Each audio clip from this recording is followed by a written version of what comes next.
Assalamualaikum warahmatullahi wabarakatuh. Halo teman-teman, selamat datang kembali di channel Sapa Sains. Oke, kali ini kita masih akan membahas soal siap ujian sekolah tahun 2022 untuk mata pelajaran IPA tingkat SMP. Nah, pada video part yang ketujuh yang akan kita bahas adalah soal berkaitan dengan materi sistem gerak, sistem pencernaan, sistem pernafasan, sistem ekskresi, dan sistem peredaran darah. Oke, langsung saja kita ke soal nomor 1, soal mengenai sistem gerak. Perhatikan gambar berikut, disajikan dua gambar yaitu X dan Y. X adalah gambar lengan yang ditekuk atau lengan bawah yang ditekuk, kemudian Y adalah lengan bawah yang diluruskan. Nah, yang ditanyakan adalah gerakan tangan dari posisi X ke Y akibat dari titik-titik. Nah, hal ini berkaitan dengan otot bisep, otot trisep, kontraksi, dan relaksasi. Oke, kita cek dulu ya, manakah yang bisep dan mana yang trisep. Jadi bisep adalah otot yang di depan ini adalah namanya bisep. Kemudian yang di belakang sini namanya adalah trisep. Nah, ketika pada posisi X, bisepnya berkontraksi dan trisepnya berelaksasi. Sebaliknya, pada posisi Y, bisepnya relaksasi, trisepnya berkontraksi. Nah, berarti pada soal ini, dari posisi X ke Y, berarti yang ditanya adalah yang Y ini ya. Berarti pada Y, yang berkontraksi adalah trisep, yang berelaksasi adalah bisep. Coba kita cek satu-satu. A, otot bisep mendukung gerakan otot trisep, ini kurang tepat ya. Kemudian yang B, otot trisep berkontraksi dan bisep relaksasi. Nah, ini yang paling benar nih, jawabannya adalah yang B. Oke, lanjut ke soal nomor 2. Perhatikan gambar berikut, disajikan gambar antara tulang belikat dengan lengan atas atau humerus.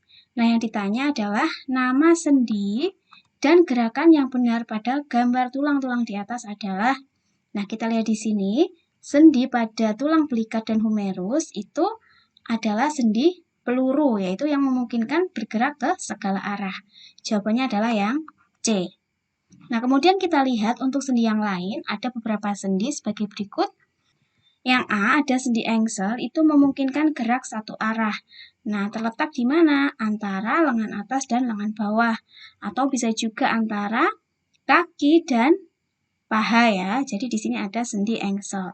Gerakan satu arah. Kemudian yang B, pelana memungkinkan gerakan dua arah. Nah, contoh dari sendi pelana adalah sendi antara tulang pangkal ibu jari dengan penghubung pergelangan tangan. Jadi di sini contoh dari sendi pelana. Kemudian yang D, sendi putar, yaitu memungkinkan gerakan memutar ke depan dan ke belakang. Contohnya adalah sendi yang terletak di leher, ya, antara kepala dengan badan. Kemudian ada lagi sendi geser, adalah sendi yang menghubungkan tulang yang memiliki permukaan datar atau bergelombang. Nah, contohnya adalah sendi yang ada pada pergelangan tangan dan pergelangan kaki. Kemudian ada lagi sendi gulung, yaitu sendi yang memungkinkan gerak dua arah, ke depan dan ke belakang, atau bisa juga ke kiri dan ke kanan. Contohnya adalah sendi yang terletak pada tulang pengumpil dan tulang pergelangan tangan di sini ya. Oke, lanjut ke soal nomor 3. Soal mengenai uji makanan. Perhatikan tabel berikut, disajikan 4 bahan makanan, kemudian diberi 4 perlakuan, dan mendapatkan hasil seperti ini. Nah, yang ditanya adalah bahan makanan yang mengandung amilum dan glukosa ditunjukkan oleh nomor berapa. Oke, kita lihat satu-satu. Untuk bahan makanan nomor 1, ditetesi glukol, hasilnya warnanya menjadi biru tua. Nah, hal ini menunjukkan bahwa bahan makanan 1 itu mengandung amilum. Kemudian nomor 2, diberi perlakuan ditetesi biuret, hasilnya menjadi berwarna ungu, berarti mengandung protein. Kemudian bahan makanan nomor 3, ditetesi Fehling AB, kemudian dipanaskan, hasilnya berwarna merah bata. Ini berarti mengandung glukosa. Kemudian bahan makanan nomor 4, dioleskan pada kertas, kemudian dijemur, ternyata hasilnya transparan. Nah, berarti bahan makanan nomor 4 mengandung lemak. Oke, berarti yang mengandung amilum dan glukosa ditunjukkan oleh nomor 1 dan 3. 3. Jawabannya adalah yang B. Oke, lanjut ke soal nomor 4. Perhatikan gambar berikut, disajikan gambar beberapa organ tubuh manusia. Nah, yang ditanyakan adalah, apabila terjadi peningkatan produksi asam, makan tidak teratur, stres, hingga menyebabkan peradangan, maka organ dalam sistem pencernaan yang mengalami gangguan adalah titik-titik. Kata kuncinya di sini ya, peningkatan produksi asam, kemudian makan tidak teratur, stres, sampai menyebabkan peradangan. Nah, ini namanya penyakit apa nih? Kalau makan tidak teratur, kemudian produksi asamnya meningkat. Berarti namanya adalah penyakit asam lambung atau sering disebut penyakit MAH gitu ya. Oke, berarti organ yang mengalami gangguan adalah lambung. Lambung itu yang C ya, ini adalah lambung. Nah, berarti jawabannya adalah yang C. Oke, kita lihat dulu yang lain. Untuk yang A itu organ apa namanya? Ini namanya adalah hati. Kemudian yang B namanya adalah usus besar. Dan yang D namanya adalah usus halus. Gitu ya. Oke, lanjut ke soal nomor 5. Perhatikan gambar, disajikan gambar nefron atau bagian dari ginjal. Nah, yang ditanyakan adalah pernyataan yang tepat antara proses dan hasil yang terjadi pada bagian nefron yang ditunjuk angka 1 adalah titik-titik. Oke, kita lihat gambarnya. Untuk gambar nomor 1 namanya adalah glomerulus. Nah, pada glomerulus terjadi proses namanya adalah filtrasi atau penyaringan yang menghasilkan urin primer. Kemudian nomor 2 namanya adalah tubulus contortus proximal, dan nomor 3 namanya adalah lengkung Henle. Nah, pada dua bagian ini terjadi proses yang kedua dari pembentukan urin, yaitu reabsorpsi atau penyerapan kembali zat-zat yang masih berguna. Hasilnya adalah urin sekunder. Kemudian nomor 4, ini namanya adalah tubulus collectivus. Terjadi proses augmentasi atau pengumpulan urin dan hasilnya adalah urin sesungguhnya. Oke, berarti bagian nefron yang ditunjuk angka 1 namanya adalah glomerulus. Prosesnya adalah filtrasi dan hasilnya adalah urin primer. Berarti jawaban yang tepat adalah yang D. Oke, lanjut ke soal nomor 6. Perhatikan data hasil observasi pada orang yang mengalami gangguan sistem ekskresi berikut ini. Sering buang air kecil, nyeri saat buang air kecil, kencing berwarna merah dan keruh, ditemukan darah pada urin. Kesimpulan yang tepat dari hasil observasi menunjukkan bahwa orang tersebut menderita penyakit titik-titik. Nah, di sini kata kunci yang paling jelas adalah kencingnya itu berwarna merah, kemudian ada darahnya pada urin. Nah, berarti penyakitnya namanya adalah hematuria atau adanya darah dalam urin atau sering kita sebut sebagai kencing berdarah. Berarti jawaban yang tepat adalah yang C ini ya. Oke, kita lihat dulu yang A. Nefritis adalah peradangan dan pembengkakan pada ginjal. Kemudian yang B, batu ginjal adalah adanya endapan keras seperti batu yang berasal dari mineral dan garam di dalam ginjal. Kemudian yang D, sistisis adalah penyakit peradangan pada kandung kemih sehingga terjadi rasa nyeri saat akan buang air kecil. Oke, lanjut ke soal nomor 7. Perhatikan data berikut. Nomor 1, otot tulang rusuk relaksasi. Nomor 2, rongga dada mengecil. Nomor 3, tulang rusuk turun. Nomor 4, tekanan dalam paru-paru besar. Nah, yang ditanyakan adalah mekanisme pernafasan berdasarkan data di atas adalah titik-titik. Oke, kita lihat di sini. Otot antar tulang rusuk. Nah, kalau otot antar tulang rusuk itu berarti masuknya adalah pernafasan dada. Kalau pernafasan dada yang bekerja otot antar tulang rusuk. Kemudian kalau pernapasan perut yang bekerja adalah otot diafragma. Berarti kemungkinan jawabannya adalah antara yang B dan D ya. Oke, kemudian kita cari kata kuncinya lagi. rongga dadanya mengecil, berarti tulang rusuknya turun, kemudian tekanan dalam paru-paru besar.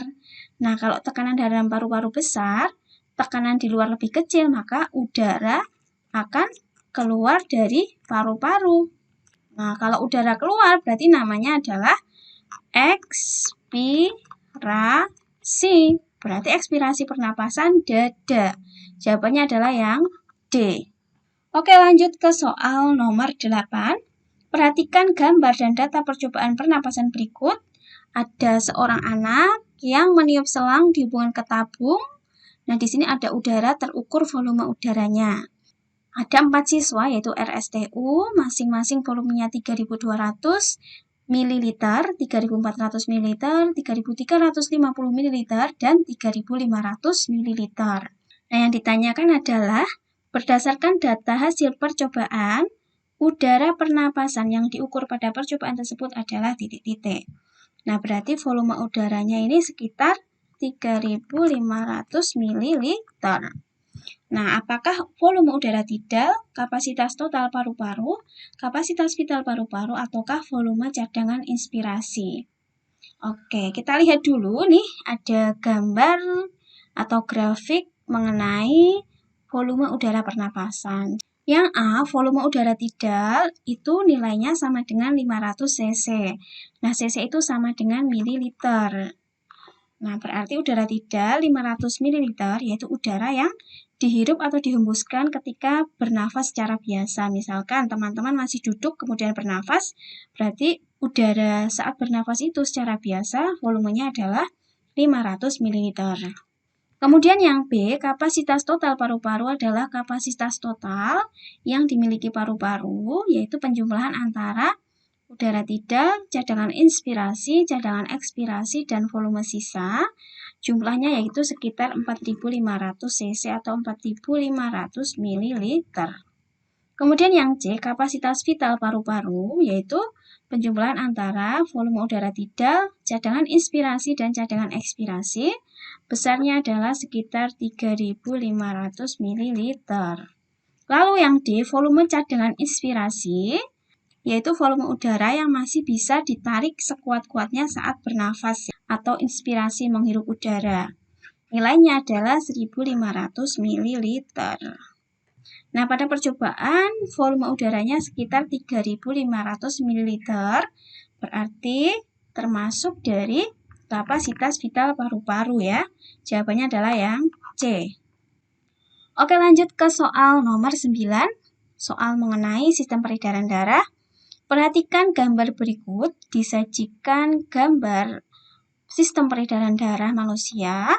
Nah, yang ditanyakan adalah urutan peredaran darah besar adalah titik-titik. Oke, teman-teman ingat dulu ya bahwa peredaran darah itu dibedakan menjadi dua, yaitu peredaran darah besar dan peredaran darah kecil. Nah, kita buat kata kuncinya untuk mempermudah. Yang pertama yaitu peredaran darah besar, kata kuncinya bisa. Nah, artinya adalah mulai dari bilik kiri, BI-nya itu bilik kiri, kemudian ke seluruh tubuh, dan berakhir di serambi kanan, SA, gitu ya. Itu adalah peredaran darah besar.